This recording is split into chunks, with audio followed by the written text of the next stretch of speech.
Hi students, how are you all of you? Students, welcome back to Krishnaveni Yoga and Education. Students, this is Krishnaveni, your social teacher.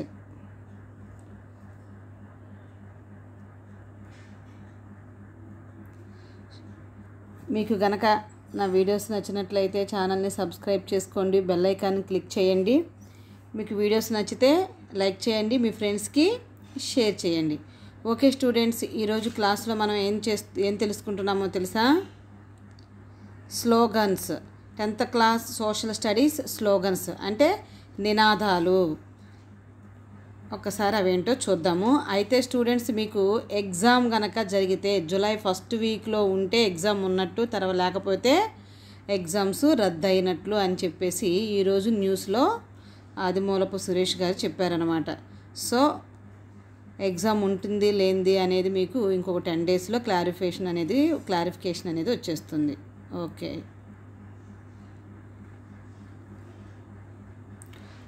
Girl child education అంటే బాలికా విద్యపై నినాదాలు. ఇది మనకి second lesson నుంచి చెప్పుకోవచ్చు. అంటే నేను lesson వైజ్గా కాకుండా టాపిక్ వైజ్గా రాశాను.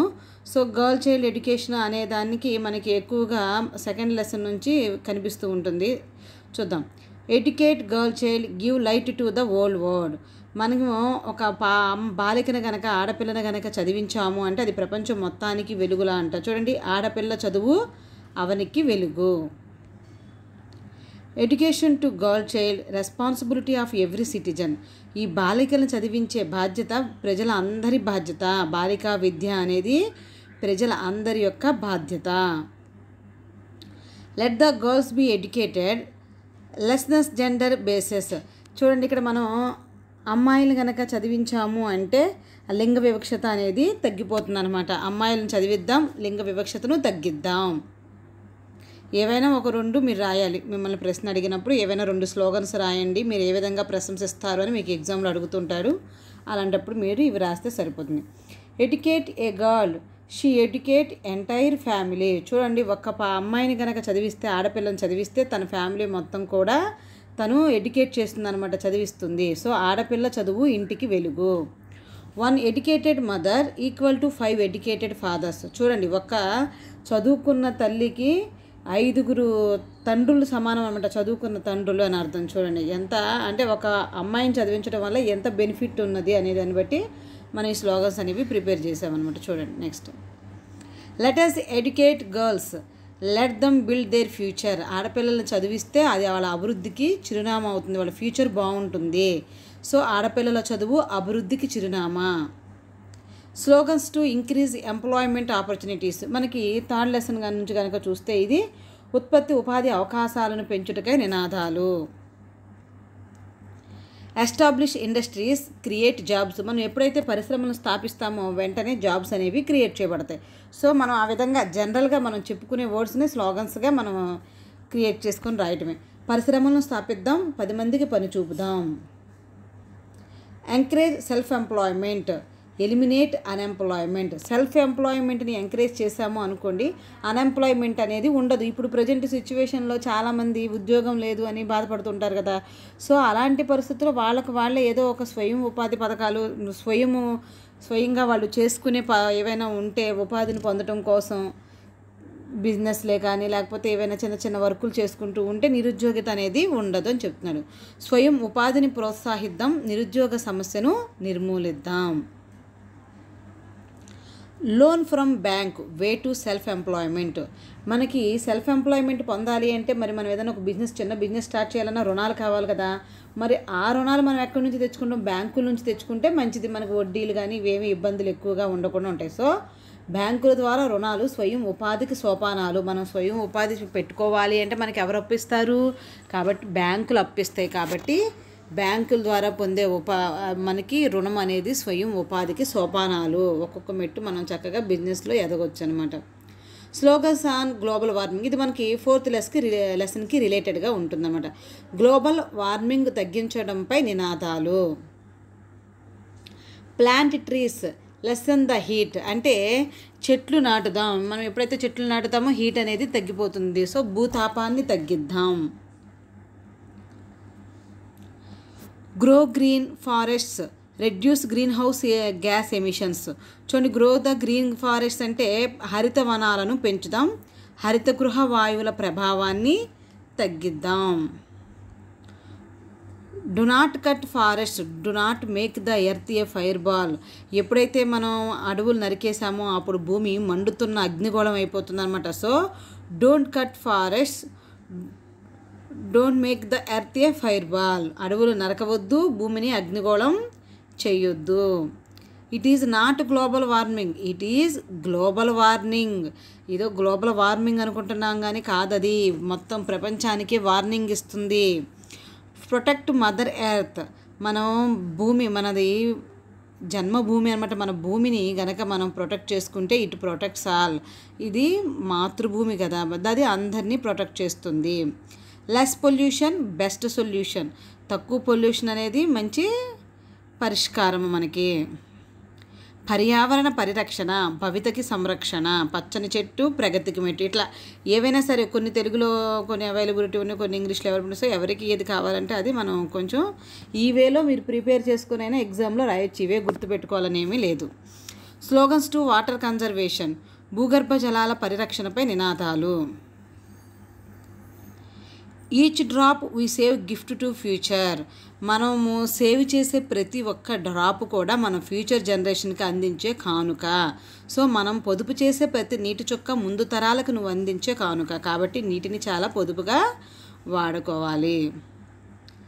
డిగ్ soaking pits conserve rainwater, ఇక్కడ మనకి ఇంకుడు గొంతలు కనుక తవ్వించాము అనుకోండి, అప్పుడు వర్షపు నీటిని మనము ఒడిసి పట్టుకోవచ్చు, అంటే పొదుపు చేసుకోవచ్చు అనమాట, జాగ్రత్త చేసుకోవచ్చు. సేవ్ వాటర్ సేఫ్ లైఫ్, ఎప్పుడైతే వాటర్ని మనం సేవ్ చేసుకుంటామో మన లైఫ్ కూడా సేఫ్ జోన్లో ఉంటుంది అనమాట. Grow the social forest increase water levels, grow the social forest అంటే సామాజిక అడవుల్ని అందరూ కూడా చక్కగా అడవుల్ని పెంచితే ఇంక్రీజ్ వాటర్ లెవెల్స్ అనేవి పెరుగుతాయి. Save water save life, save water it will save you later, అంటే మనకి ఇంకా కొన్ని slogans related to water. So ఇవన్నీ కూడా మనం ఏంటంటే ఒక్కసారి జస్ట్ విని వదిలేస్తే మీకు ఏదైతే ఈజీగా ఉంటుందో అది ఎగ్జామ్ రాయొచ్చు. డోంట్ వేస్ట్ ఇట్, వాటర్ని మనం వేస్ట్ చేయకూడదు. Taste it for ever, so ఒకసారి వాటర్ని మనం ఇప్పుడు వేస్ట్ చేసేసామనుకోండి, ఫ్యూచర్లో మనం టేస్ట్ చేయడానికి కూడా వాటర్ అనేవి ఉండవు. Conserve water today for the needs of next day, ఇవాళ నీటిని పొదుపు చేసుకుంటేనే రేపు మనకి అవసరాలు తీరుతాయి. ఇది మనకి వాటర్కి సంబంధించి. Slogans to consequences of population growth, అంటే జనాభా పెరుగుతూ వస్తుంది కదా, ఆ పెరుగుదల వలన వచ్చే పరిణామాలపై నినాదాలు. జనాభా పెరుగుతుంది, దానివల్ల వచ్చే పరిణామాలపై నినాదాలు చూద్దాము. మోర్ పాపులేషన్ మోర్ ప్రాబ్లమ్స్, జనాభా కనుక బాగా పెరిగిందనుకోండి ప్రాబ్లమ్స్ బాగా ఎక్కువగా ఉంటాయి. అధిక జనాభా అనర్థాలకు మూలం.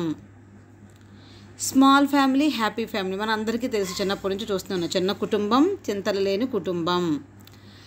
Leave superstitions believe family planning, అంటే సూపర్స్టిషన్స్ అంటే మూఢనమ్మకాలు, వాటిని వదిలేసేసి ఫ్యామిలీ ప్లానింగ్ చేయించుకోండి అంటున్నాడు. అంటే మూఢనమ్మకాలను వదిలిపెడదాం, కుటుంబ నియంత్రణ పాటిద్దాం. కుటుంబ నియంత్రణ ఫ్యామిలీ ప్లానింగ్ పాటిస్తే జనాభాని కంట్రోల్ చేయొచ్చు. Less population high standard of living, అధిక జనాభాని తగ్గిద్దాం, అంటే పాపులేషన్ కనుక తగ్గించాము అంటే హై స్టాండర్డ్ ఆఫ్ లివింగ్, మనకి అన్ని అవసరాలు కూడా చక్కగా అందుతాయి అన్నమాట. సో అధిక జనాభా తగ్గిద్దాం, అందరి అవసరాలు తీరేలా చూద్దాం. నెక్స్ట్ లో sex ratio high impact on society, ఇక్కడ మనకి లో సెక్స్ రేషియో అంటే లింగ నిష్పత్తి బాగా ఎక్కువగా ఉండటం, స్త్రీలు కన్నా పురుషులు ఎక్కువగా ఉండటం, స్త్రీల సంఖ్య తక్కువగా ఉండటం, దీన్ని లింగ నిష్పత్తి అంటాం కదా. So high impact on society, ఇది సొసైటీ మీద చాలా ఎక్కువ ఎఫెక్ట్ చూపిస్తుంది.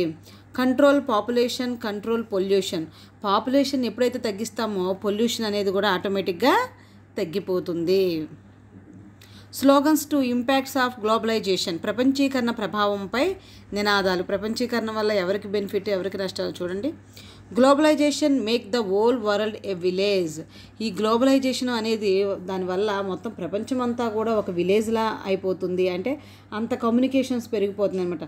వసుదైక కుటుంబం ప్రపంచీకరణతోనే సాధ్యం, అదే విలేజ్ అంటున్నాడు కదా, దాన్ని వసుదైక కుటుంబంగా మనం చెప్పుకోవచ్చు.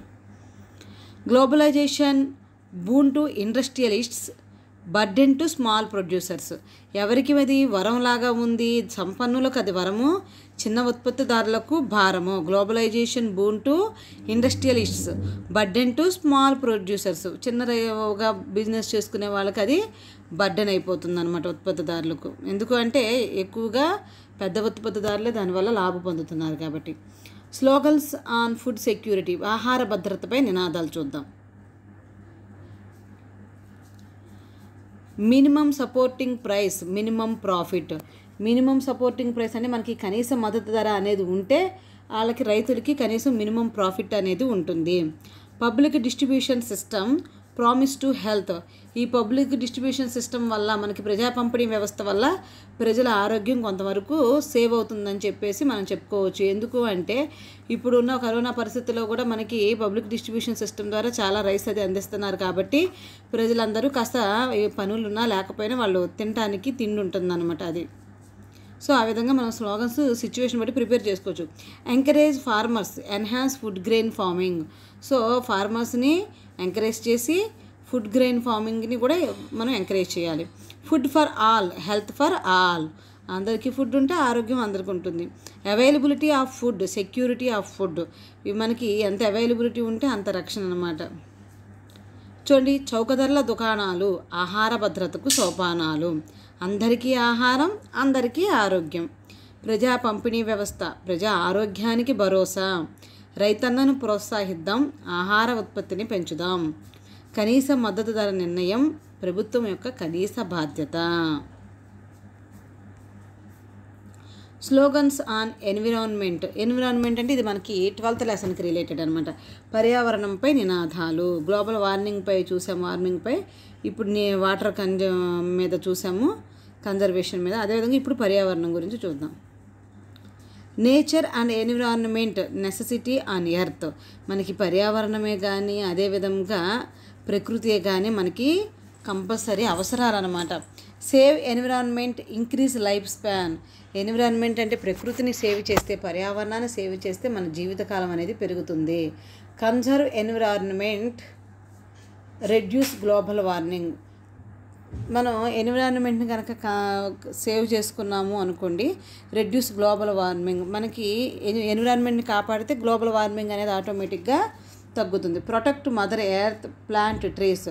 మదర్ ఎర్త్ అంటే మన భూమిని కనుక మనం పరిరక్షించుకోవాలి అంటే ఎక్కువ చెట్లు నరికితే చెట్లు నాటితే మనకి ఎర్త్ అనేది ప్రొటెక్ట్ చేయబడుతుంది. ప్రకృతి, పర్యావరణం జీవకోటికి తక్షణ అవసరం. పర్యావరణాన్ని కాపాడుదాం, జీవితకాలాన్ని పెంచుకుందాం. పర్యావరణాన్ని కాపాడుదాం, భూతాపాన్ని తగ్గిద్దాం. ఇవి మనకి తెలుగులో ఉన్నవి. నెక్స్ట్, స్లోగన్స్ ఆన్ పేట్రియాటిజం అంటే దేశభక్తిపై నినాదాలు. చూడండి, లవ్ అవర్ మదర్ ల్యాండ్. మన దేశాన్ని మనం ప్రేమిస్తే, రెస్పెక్ట్ అదర్ నేషన్స్. మన దేశాన్ని మనం ప్రేమిద్దాము, అదేవిధంగా వేరేది వాళ్ళ దేశాలని కూడా గౌరవిద్దాం. Respect our nation means respect our మనల్ని, మన దేశాన్ని, మన జాతిని, మన దేశాన్ని మనం గౌరవిస్తే మనల్ని మనం గౌరవించుకున్నట్లే. Having devotion to nation our primary duty. మనం దేశం పట్ల భక్తి కలిగి ఉండటం అనేది మన మొదటి బాధ్యత. Leave all religious and caste feelings, feel like brothers and sisters. మనం అన్ని మతాలు, కులాలు ఇవన్నీ కూడా ఇలాంటి ఫీలింగ్స్, మతాలు, కులము అనే ఫీలింగ్స్ అన్నిటిని వదిలేసి అందరం కూడా దేశభక్తితో బ్రదర్స్ అండ్ సిస్టర్స్ లాగా మనం ఉండాలి. దేశభక్తి కలిగి ఉండటం పౌరుడిగా మన ప్రథమ కర్తవ్యం. దేశాన్ని ప్రేమిద్దాం, ఇతర దేశాలను గౌరవిద్దాం. మన దేశాన్ని గౌరవించటం, మనల్ని మనం గౌరవించుకోవటం. Slogans on social movements. Social movements అంటే మనకి సామాజిక ఉద్యమాలు ఉంది కదా, దాని మీద స్లోగన్స్ అన్నమాట. Disgrace on oppression, root cause of dissatisfaction అంటే అణిచివేత, అసంతృప్తి, అణిచివేతపై తిరుగుబాటు సామాజిక ఉద్యమాలకు మూల కారణాలు. ఎప్పుడైతే ఈ అసంతృప్తిని, మనకున్న అసంతృప్తిని అణిచివేస్తారో వెంటనే మనకి తిరుగుబాటు జరుగుతుంది. కాబట్టి అసంతృప్తి, అణిచివేతపై తిరుగుబాటు సామాజిక ఉద్యమాలకు మూల కారణాలు. Awareness in people give life to movements. జనాల్లో చైతన్యం రావాలి, సామాజిక ఉద్యమాల్లో పాలు పంచుకోవాలి. సో జనాల్లో అవేర్నెస్ పెంచాలి. Fight against injustice future of social moment. ఈ ఫైట్ అగైనెస్ట్ ఇంజస్టిస్ అంటే అన్యాయానికి వ్యతిరేకంగా ప్రశ్నించే తత్వం ఏదైతే ఉంటుందో అదే ఉద్యమాలకి దారితీస్తుంది. Social moment leads to development. ఈ సామాజిక ఉద్యమాలు అనేవి డెవలప్మెంట్కి, అభివృద్ధికి కారకాలు. సో ఈ సామాజిక ఉద్యమాలు చేయటం వల్లే డెవలప్మెంట్ అనేది జరుగుతుంది. Slogans on prevention of wars. మనకి 14th 13th లెసన్ నుంచి మనం తర్వాత 15th ఏదైనా మనకు ఎక్కువ హిస్టరీకి సంబంధించినవి స్లోగన్స్ చూడండి. యుద్ధాల నివారణ, ప్రపంచ శాంతిపై నినాదాలు. War is destructive, peace is constructive. War అనేది యుద్ధం నాశనాన్ని కోరుకుంటుంది, పీస్ అనేది నిర్మాణాన్ని కోరుకుంటుంది. వెల్కమ్ పీస్, పీస్కి అంటే శాంతికి స్వాగతం చెప్దాం. బిడ్ ఫేర్వెల్ టు వార్, ఏదైతే ఉందో యుద్ధాలకి స్వస్తి చెప్తాం. Not weapons, need development. కావాల్సింది వెపన్స్ కాదు, డెవలప్మెంట్ అవసరం మనకి ఇప్పుడు. War is bloodshed, peace is flower bed. చూడండి, వార్ ఈజ్ బ్లడ్ షెడ్ అన్నాడు. అంటే వార్ అనేది, యుద్ధం అనేది రక్తపు మడుగుల్లా ఉంటుంది కదా. పీస్ అనేది ఫ్లవర్ బెడ్ అంటే పూల పాన్పు వంటిది. శాంతి పూల పాన్పు వంటిది. హేట్ వార్, యుద్ధము వద్దు. లవ్ పీస్, మనము శాంతిని ప్రేమిద్దాం. యుద్ధం సృష్టిస్తుంది మారణ హోమం, అందుకే కావాలి శాంతి మన నినాదం. యుద్ధం వద్దు, శాంతి ముద్దు. ఆయుధాలు వద్దు, అభివృద్ధి ముద్దు. యుద్ధం అంటే ద్వేషం, శాంతి అంటే ప్రేమ. Slogans on elections and right to vote. మనకి రైట్ టు ఓట్ అంటే ఓటు హక్కుపై వినియోగించుకునే దానిపై కూడా కొన్ని నినాదాలు చూద్దాము. Election legitimates to people's opinion. ఇక్కడ మనకి చట్టబద్ధత అంటారు. లిగ్టమసీ అంటే మనకి చట్టబద్ధత. Election legitimacy to people's opinion. మనకి ఎలక్షన్స్ అనేవి చట్టబద్ధమైన పీపుల్ యొక్క ఒపీనియన్ మీద ఆధారపడి ఉంటుంది. ఎలక్షన్ యొక్క చట్టబద్ధత అనేది ప్రజల యొక్క నిర్ణయాల మీద ఆధారపడి ఉంటుంది. Inactive performance of voters great harm to democracy. మనము ఓటు వేసేటప్పుడు మరీ ఏదో అంటే యాక్టివ్గా లేకుండా చేస్తే అది మనకి ప్రజాస్వామ్యానికే అది చేటనమాట. సో మనము ప్రత్యక్షమైన పాత్రతో అంటే పరోక్షంగా ఏదో మొక్కుబడికి చేసామని కాకుండా చక్కగా మంచిగా ఆలోచించి చేస్తే మనకు బాగుంటుంది అని చెప్తున్నారు ఇక్కడ. యాక్టివ్ రోల్ ఆఫ్ సిటిజన్స్, పౌరుల యొక్క క్రియాశీలక పాత్ర అంటాం కదా, అది back bone to democracy. So మనం డెమోక్రసీని కాపాడాలంటే మనం యాక్టివ్ రోల్లో ఉండాలి, ఇన్యాక్టివ్లో ఉండకూడదు అని చెప్తున్నారు. అది elect good leaders give value to vote. So ఓటుకి విలువిద్దాం, మంచి నాయకుల్ని ఎన్నుకుందాం. పౌరుల క్రియాశీలక పాత్ర ప్రజాస్వామ్యానికి వెన్నుముక. మంచి నాయకుల్ని ఎన్నుకుందాం, ఓటు హక్కు విలువను ఇద్దాము, ఓటు హక్కుకు విలువనిద్దాము. ప్రజల ప్రేక్షక పాత్ర ప్రజాస్వామ్యానికి పెనుముప్పు. అది ప్రేక్షక పాత్ర అంటే ఇన్యాక్టివ్, మనకెందుకులే అని చెప్పి ఏదో ఒకరికి ఓటేస్తాం కాదు, మనం యాక్టివ్గా చేయాలి ఏ పని చేసినా అన్నట్టు. ప్రజాస్వామ్యానికి పెనుముప్పు. మ్యాక్సిమం మీకు ఎగ్జామ్లో వచ్చేవి వాళ్ళు అడిగే లెసన్స్ నుంచి వచ్చే స్లోగన్స్ అన్నీ కూడా కవర్ అయినాయి, ఇంకా ఎక్స్ట్రానే ఉన్నాయి. సో ప్రతి లెసన్ నుంచి గట్టిగా ఒక 2 స్లోగన్స్ మీరు చదివి బైహార్ట్ చేసి పెట్టుకుంటే సారిపోతుంది. లేదు అంటే జస్ట్ ఏముంది, వీటిని మీరు సొంతగా అయినా రాయడానికి ట్రై చేయొచ్చు. ఓకే స్టూడెంట్స్, మొత్తానికి ఎగ్జామ్ భయం లేకుండా చదవండి. ఏం లేదు, జూలై 1st వీక్లో పెడితే ఎగ్జామ్ పెడతాం, లేకపోతే ఎగ్జామ్ రద్దు చేసేస్తాం. ఎందుకంటే నెక్స్ట్ ఎంసెట్, తర్వాత IIIT ఎంట్రన్స్, ఇవన్నీ ఏవో ఎగ్జామ్స్ ఉంటాయి కదా. మీరు నెక్స్ట్ ఇంటర్మీడియట్కి వెళ్ళే వాళ్ళకి, ఇంటర్మీడియట్ ఎంసెట్కి వెళ్ళటానికి. కాబట్టి ఇంకా ఎగ్జామ్స్ జరుగుతాయా లేదా అనేది మనకి ఇంకో వితిన్ 10 డేస్లో ఏ విషయం అనేది తెలిసిపోతుంది. Okay students, all the best, బాగా చదువుకోండి. Okay, thank you, bye.